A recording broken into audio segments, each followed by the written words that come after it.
Good evening.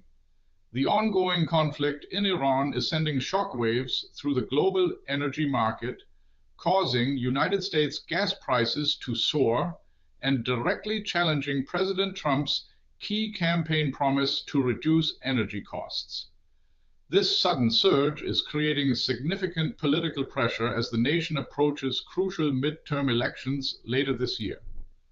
United States benzine prices have now reached their highest point since the war in Iran commenced.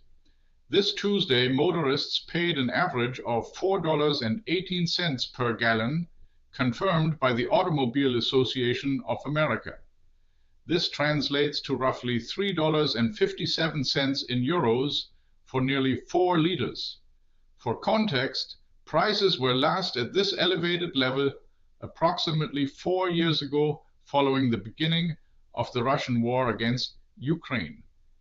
At the outset of the Iran conflict in late February, a gallon cost $2.98, meaning prices have jumped around 40% in just 2 months. The primary driver behind this sharp increase is Iran's blockade of the Strait of Hormuz, a critical choke point for worldwide oil trade. Since fighting intensified in late February, shipping traffic in this vital sea lane has largely halted. While most oil exports from Gulf states head to East Asian nations like China and Japan, the disruption has caused global crude oil prices to climb universally, affecting consumers in both the United States and Germany. Despite the domestic price hikes, United States citizens still pay considerably less at the pump compared to Europeans. On a per-liter basis in euros, United States benzene stands at about 94 cents, far below the over 2 euros seen at German gas stations. This difference stems from lower United States fuel taxes and the nation's own extensive oil reserves. However, the rising cost of fuel is a major political headache for the current administration. President Donald Trump, inaugurated on January 20th, 2025, vowed during his campaign to halve energy prices nationwide. With critical midterm congressional elections just 6 months away, this promise remains unfulfilled.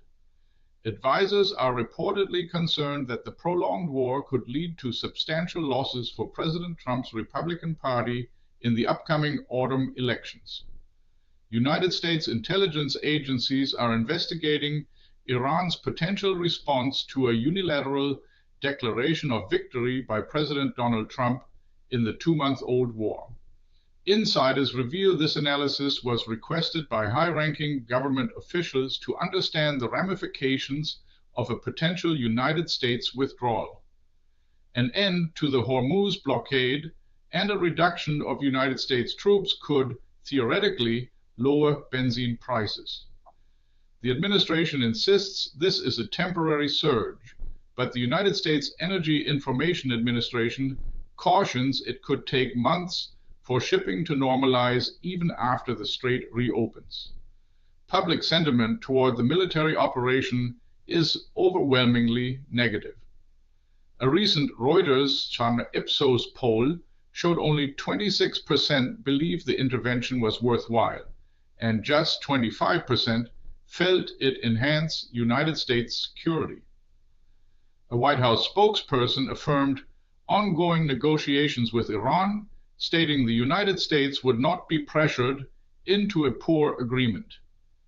The Central Intelligence Agency, however, reported no knowledge of the mentioned intelligence assessment. Prior analyses indicated Tehran's leadership would perceive a United States withdrawal following a victory declaration as a significant triumph. Conversely, a continued strong United States troop presence might be viewed by Iran as a bargaining tactic. Weeks ago, President Trump declared the United States had won the war, yet the conflict has persisted far longer than his public projections. Even President Trump's strong threats have seemingly failed to prompt Iran to cooperate as he desires. His approach has also widened the divide between the United States and most North Atlantic Treaty Organization member states.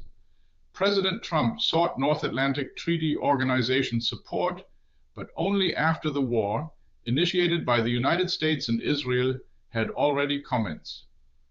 This support was largely withheld, with many arguing that North Atlantic Treaty Organization's Article 5 Collective Defense Clause applies only if a member state is attacked, an issue over which President Trump expressed considerable anger. Military options, including renewed airstrikes on Iranian leadership, remain under consideration. However, a ground offensive is now deemed less probable than it was weeks ago. Meanwhile, Iran reportedly used the ceasefire, which began on April 8th, to re-excavate buried weapons, drones, and rocket launchers, thereby increasing the tactical challenges for resuming the conflict. What's your take on US gas prices soar amid Iran war, pressure mounts on Trump? Share your view in the comments. Do you think this will matter in the next news cycle? This video was generated using artificial intelligence.